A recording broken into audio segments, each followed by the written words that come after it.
Daniel hadn't slept in 4 days. Not really. He kept waking up at the same time every night, 2:48 a.m., with the overwhelming feeling that something was deeply, fundamentally wrong. Not with his house, not with his job. With him. Like he was wearing someone else's life and the seams were starting to split. It started when he found the wallet. He was cutting through the park near his apartment on a Tuesday morning when he spotted it half buried under a bench. Brown leather, worn at the edges, initials pressed into the corner. DA. He opened it. Driver's license, a few credit cards, a folded gas receipt. The man in the license photo looked tired, hollow eyed, familiar in a way Daniel couldn't place. The name read Daniel Archer. His own name. He told himself it was a coincidence. A stolen wallet, maybe? Someone with the same name. He pocketed it, intending to turn it in, and kept walking. But that night, he found the missing person's flyer tucked under his windshield wiper. A man missing for 11 days, brown hair, medium build, last seen near Clearwater Park. The description was vague enough to mean nothing, except for the photo. The photo was the same face as the driver's license. Tired, hollow-eyed, his face. Daniel called 911. He told the dispatcher he had found a wallet belonging to a missing man, gave the name, gave the location where he'd found it. The dispatcher went quiet for a moment, the kind of quiet that has weight to it, and then asked him to repeat his own name. He did.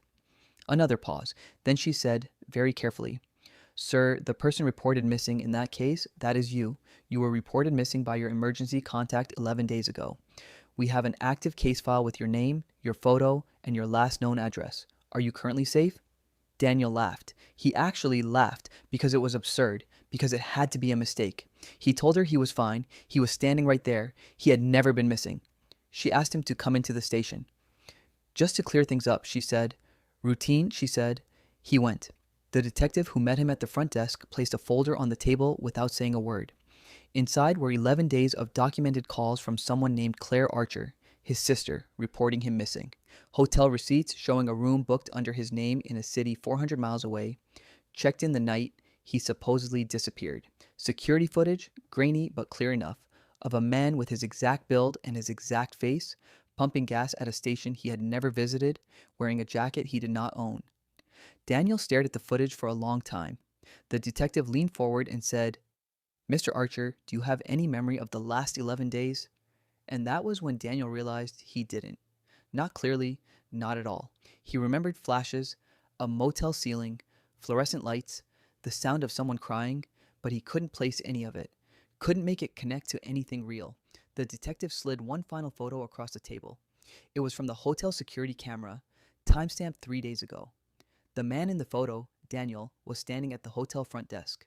And standing right beside him, hand on his shoulder, was a woman the detective said no one could identify. Daniel's mouth went dry, because he recognized her. She was the woman who had smiled at him in the park, the morning he found the wallet, the one he hadn't thought twice about, the one who had watched him pick it up. The detective asked, "Do you know who she is?" Daniel looked at the photo for a long time, and then he said the only thing that made any sense to him in that moment. "I think she knows where I've been, because I don't think I ever came back." So here is the question I need you to answer right now in the comments. If you woke up one morning and discovered you had been missing for 11 days with zero memory of where you went, would you want to know the truth, or would you be too terrified of what you might find out? Tell me below, smash that like if this one gave you chills, and subscribe because the next story will make this one feel like a warm up.